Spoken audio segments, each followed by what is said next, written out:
Welcome to Seven Skills for the Future podcast. I'm Emma Sue Prince, and this podcast is based on the internationally selling book, Seven Skills for the Future. These skills are adaptability, critical thinking, empathy, integrity, being proactive, being optimistic, and being resilient, and how to bring these skills into your everyday life so that you can live a life full of purpose, meaning, and happiness.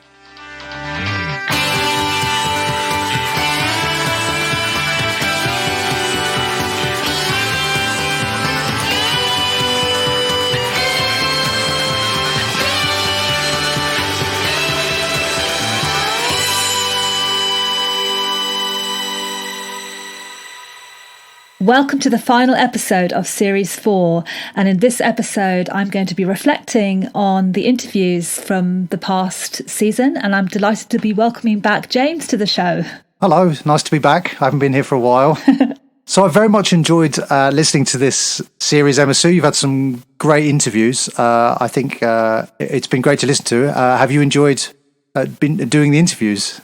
Yeah, I really have, actually. It's been quite an experience for me because some of the people I've interviewed, I've just been in such awe of, because of the experiences they've had and how they really, really bring the skills to life because they're talking about how they've put them into practice. So It's been quite a journey, really. Yeah, and it's been great. It's been great to meet so many interesting people. First, I want to ask you to reflect on maybe a particular moment that you remember from this series that really kind of has really stuck with you. I think I would say that for every episode, I've had a moment before I've started the interview where I felt a bit nervous, yes, but also felt slightly in trepidation of what they might say, because I think you can never be completely prepared for these interviews. And I know certainly in a couple of them, I was kind of taken aback by some of the things that they told me, which were really quite humbling to hear and just inspiring for me. When I interviewed Martin Bromley, for example, such an incredible man who's doing such great work, and he had experienced such tragedy in his life, and you think, how can you ever come back from something like that where he lost his wife? And yet he rebuilt his life with 2 young children and created an amazing organization that helps other people. So that was one, but there was also another, Briar Harvey, and I had no idea she was going to talk about something so poignant when she did so, and it really quite threw me. I had to sort of keep my wits about me during the interview because there was no indication of it. She hadn't said anything before the interview, so I wasn't prepared. I wasn't prepared for her story, but at the same time, it was a very moving story. So I think it's you can't prepare for these moments because you're meeting and talking to people who have just got a completely different experience than you, and you can ask questions and you can get insights. But I just always found myself feeling a little bit on edge with every interview, just kind of nervous excitement, I guess. Yeah. I know there were definitely some moments that really stuck out, and I think you hit on probably my 2 favourite as well. Ones were when I was first listening to the interview and being like, oh wow, because obviously I, as someone who edits the podcast together, I'm listening from a more technical point of view, and then occasionally you have these moments where you like completely forget that you're editing, and you're like just listening to the interview, going like, oh wow, But those were amazing moments. Would you say there was an overall theme to something that emerged while you were doing the interviews? I think in terms of themes, it was very much about bringing the skills to life. So that was why I wanted to do these interviews, because I wanted to talk to people who could really relate from their own experiences of how they've put some of these skills into practice. And I think what's interesting, one thing that did come up was around resilience and how you can build resilience from something really tragic, something really difficult and tragic, but you can also and must build resilience when something really, really positive happens. So, for example, when I did the interview with Karen Gibson, who really achieved kind of overnight fame with having played at the Royal Wedding, and then finding herself in a position that most musicians and songwriters and choirs can only dream of, a record deal and traveling the world and playing in concert, and how you think, oh, well, I've made it now, there's nothing more to be done if I'm doing that kind of work. But actually, in order to carry that work out, she needs to continually build up her resilience. So that was interesting for me, how people embody the skills in different ways. So you can, you need resilience when you go through something really difficult, but you also need it when you're successful. For you personally, when you reflect on the 7 skills, what do you think the biggest lesson or takeaway that you've got from this series has been?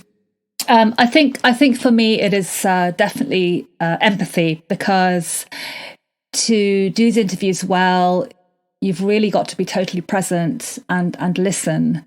And also because a couple of the interviews, I didn't actually choose them. They came to me.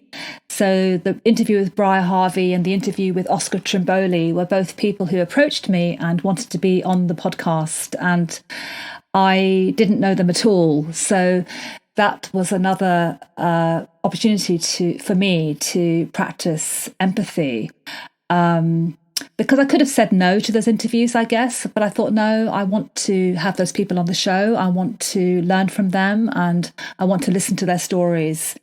So empathy, I think, is the biggest skill, because it also meant for me really thinking about the interviews and thinking about this person and kind of just catching a very close glimpse of someone's life up close. And that's both humbling and a privilege. Indeed, yes. So we've had a great Series 4. What can we expect from Series 5, which is coming soon? Yeah, so with Series 5, I've decided to talk to people I've referred readers to in my book. So at the end of each chapter, I have further reading and guidance linked to each skill. So often they're further books or websites. So I am speaking to those people, and it's fantastic because I can tell you now, I am meeting some amazing minds. I mean, seriously, people who are just so smart. And again, for me, that's what makes this podcast so enjoyable. Well, many things that make this podcast so enjoyable, but just to meet amazing people, So I think we're in for some great learning and some great insights from the people who are experts on each of these skills. They've dedicated whole books to one skill, whole books to adaptability, whole books to resilience. So yeah, season 5 is going to be full of those interviews. Yeah, and not just the interviews as well, of course. No, not just the interviews. So we are going to bring back you and I, James, talking about the skills and having some conversations about different topics connected to each of these skills. So I'm looking forward to that as well, because I've missed our chats. And I'm sure the listeners have too, of course. Of course, it's not just about me, is it? It's about the listeners.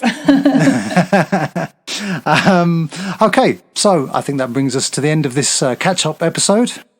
Yes, it does. And thank you so much for listening. And remember, if you want to catch up with any of those interviews from Series 4 or any of the other podcast episodes, just go to your podcasting platform and you'll find them all there. Thank you. And I'll see you in Series 5.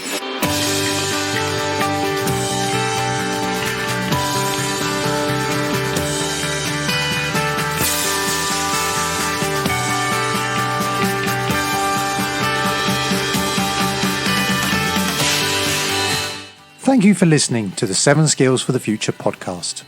There are all sorts of things you can do to boost each of the 7 skills. If you want more ideas, you can buy the book, 7 Skills for the Future. You can also go online to our website, Unimentor, and join as a member, and you'll be able to access more resources, ideas, and free downloads. If you have a question you want to ask on these podcasts, get in touch through Instagram at 7 Skills for the Future, or on Twitter and Facebook at Unimentor. And don't forget to subscribe to this podcast on Spotify, Apple Podcasts, or your podcast player of choice.